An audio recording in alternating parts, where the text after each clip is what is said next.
over the newly released Fox News poll that shows a very interesting result of Kamala Harris narrowing a lot of margins in some key swing states, and this race essentially being a complete dead heat between her and Donald Trump. So let's get into it. A lot to cover in this poll really quickly. The survey includes 1,000 registered voters conducted between August 23rd and August 26th. This is just after the Democratic National Convention, and R.F. Kennedy Jr. dropped out and endorsed Donald Trump. The poll takes place across 4 battleground states driven by strong support for black voters, women, and young voters. Trump leads on the top issues, where more voters see Harris as the one who can unite the country and fight for people like you, according to a new Fox News statewide surveys in Arizona, Georgia, Nevada, and North Carolina. The surveys released on Wednesday found a close two-way Harris-Trump race, where Harris is up by 1 percentage point in the state of Arizona, 2 percentage points in Georgia and Nevada, while Trump was ahead by 1 point in North Carolina. So very, very close. The only race in this poll where Trump was leading was the state of North Carolina. The rest of them had Harris with a narrow lead in these states. In the past Fox News surveys, Biden trailed Trump in each state by 5 points, in Arizona and Nevada both in June, and Georgia in April, and 5 points in North Carolina in February. The new surveys find Trump achieves his 2020 vote percentage in the head-to-head race in every state except Georgia, while Harris meets or exceeds Biden's 2020 vote share across the states. In 2020, Trump won North Carolina by over 1 point, while Biden narrowly won the other 3 states by less than 1 point, by Nevada over 2 points. Overall, on average of the 4 states, Harris is ahead of Trump, by a single point in the two-way matchup at 50-49.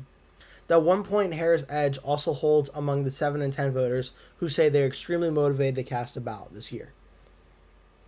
These results show Harris has succeeded at expanding the electoral map. When Biden was at the top of the ticket, the only pathway to an electoral college victory for the Democratic ticket was a sweep of the blue wall states of Michigan, Wisconsin, and Pennsylvania, says Democratic pollster Chris Anderson. That's no longer the case with the sunbelt states in play. Anderson and Republican Darren Shaw make up the bipartisan team that conducted the Fox News survey. Harris received 79% support among black voters, 56% among Hispanics, 55% among those aged under 30, 51% among voters aged 65 and over. These numbers represent an improvement on Biden's numbers in the Sunbelt states and approach what they ultimately achieved in 2020, according to Fox News Voter Analysis Election Survey. There's a 22-point gender gap, as women prefer Harris by 11 points and men back Trump by 11 points. Trump is carrying 65% of whites without a college degree, 60% of rural voters, 42% of Hispanic voters, and about the same as in 2020. He's at 77% among white evangelical Christians, which is down from 83%, yet his support among black voters has nearly tripled from 7% up to 19%.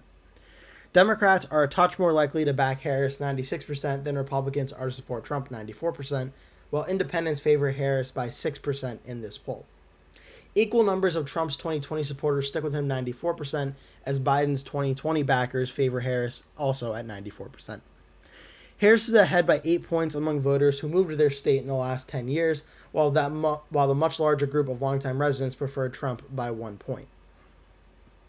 Among new voters, those who haven't voted in a general election since before 2016, Harris is up by 1 point.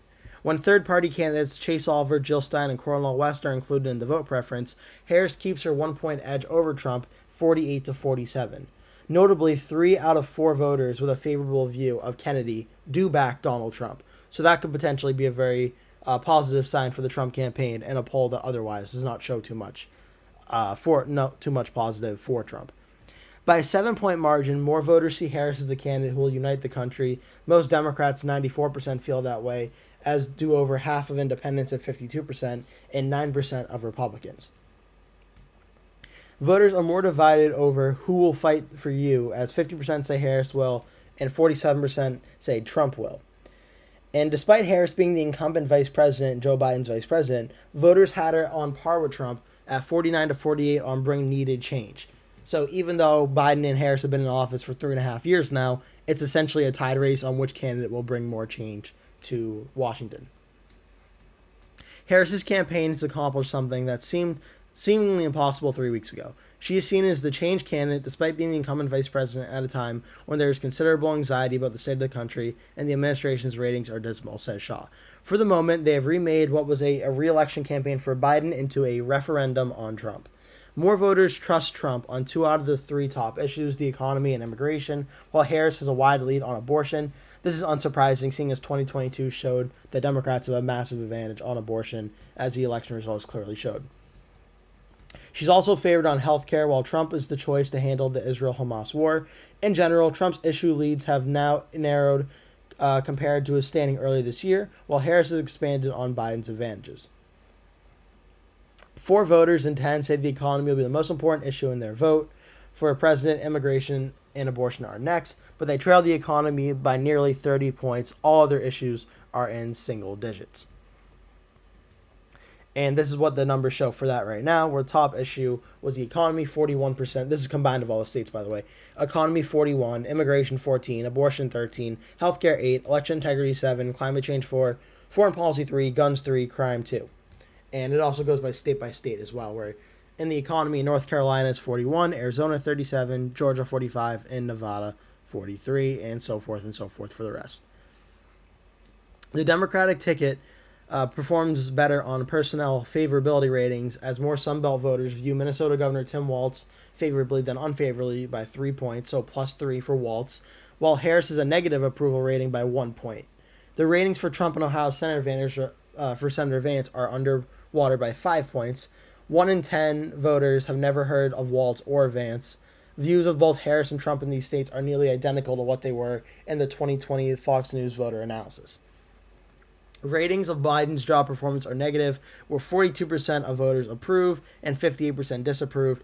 And again, echoing the comments made where Kamala Harris is still able to make this a very close race and is leading in some instances, despite the fact that Biden's job approval ratings are so bad. She really has done a good job, and her campaign has done a good job at reinventing herself as the change candidate and the new candidate.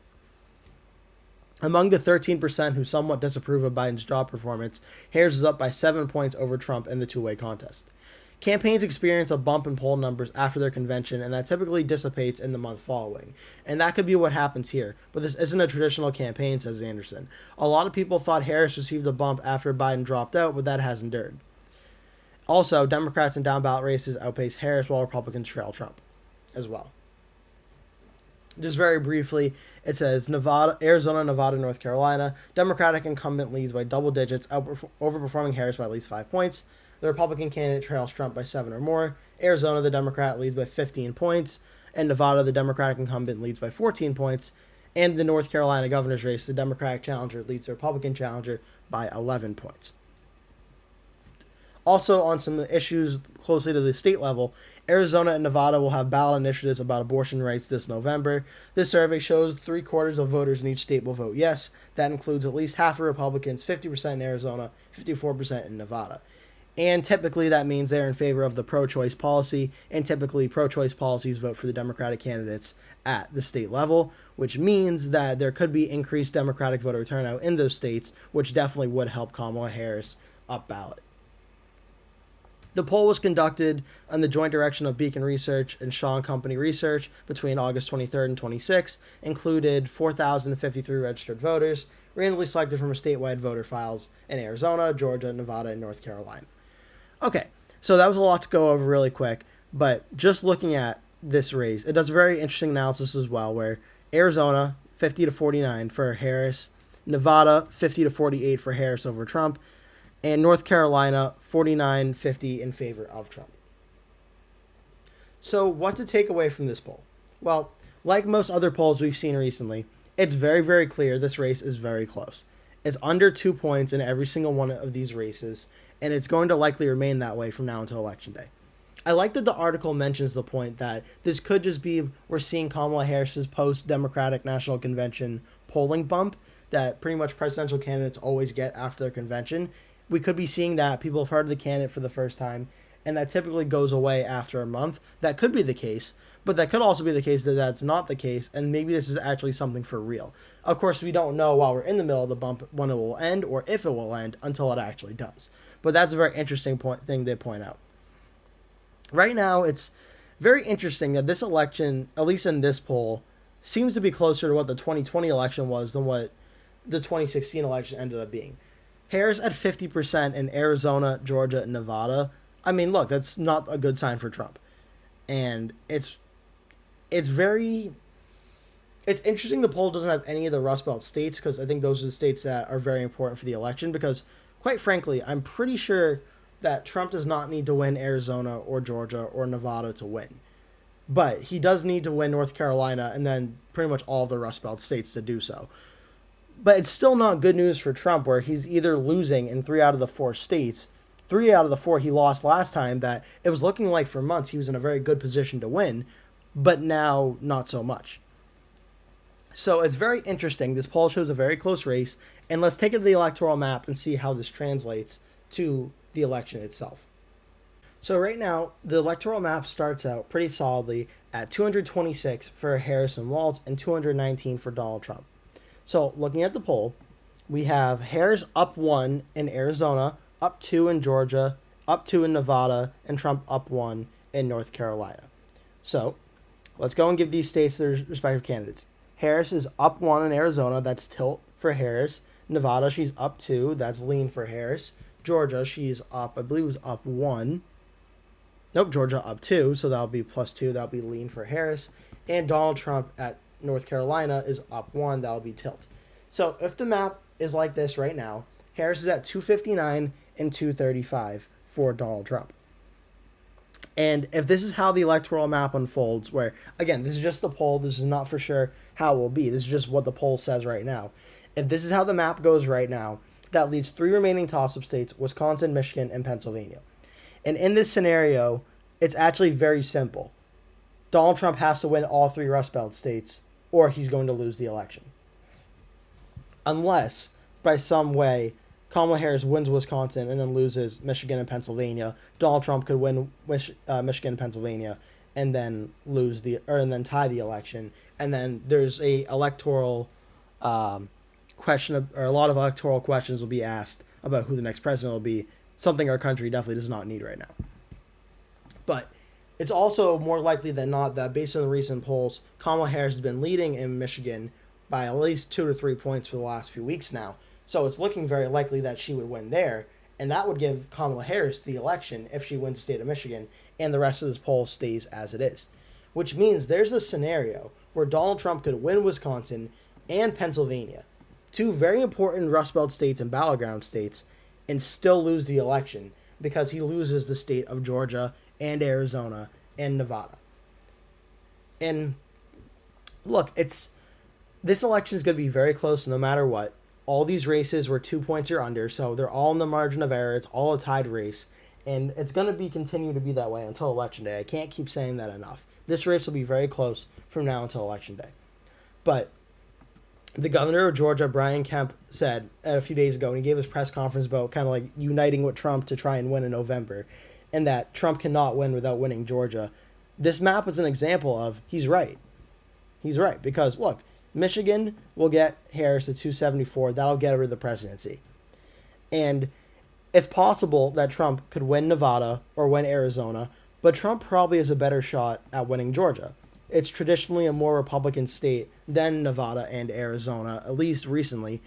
And, I mean, look, Nevada and Arizona, it'd be great for Trump to win, but he really doesn't need them to win.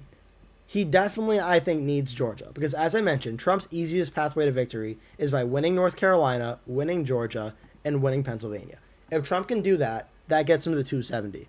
But in this poll, where Harris leads in Georgia by 1 point, that cuts off Trump's easiest pathway to victory. And by doing so, by cutting off Georgia, Trump in turn needs to go pick off another swing state where Harris is currently leading to offset that. For instance, Trump can come in and win the state of Pennsylvania. That would make up for 11 of Georgia's 16 electoral votes. That would get the race to 265, 263, and then Trump could have to win the election by winning Wisconsin, or Harris could still win the election by winning Wisconsin. But if Arizona, like this poll says, is also going blue for Harris, well, then Trump needs another way to make up those numbers. And the best way to do it might be going to Nevada. Nevada is very, very close. Harris is leading, but If he can do that, that gets Harris to 268, 260. Trump can again then win the election by winning Wisconsin, or Harris can win the election by winning Wisconsin.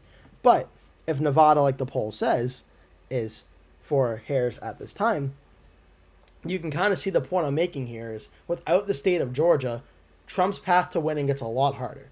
And that's with giving him the state of Pennsylvania, which is no guarantee that will happen. This could very well be a tilt or lean Harris state. That gets Harris to 293, where even if Trump were to win the state of Wisconsin, he would not come close to winning the election, at least getting to 270, because in addition to losing Michigan and Pennsylvania, he's losing Georgia. And again, he can win Georgia. That gets him to 261. He still loses. If he wins Arizona, that gets him a very narrow win. If Harris is able to hold on to Arizona, though, at 277, and Trump can say and buck the trends and win in Nevada, that's 271 to 2... Oh, that was not supposed to happen. That's 271 to 267. It still wouldn't be enough. I can't stress this enough.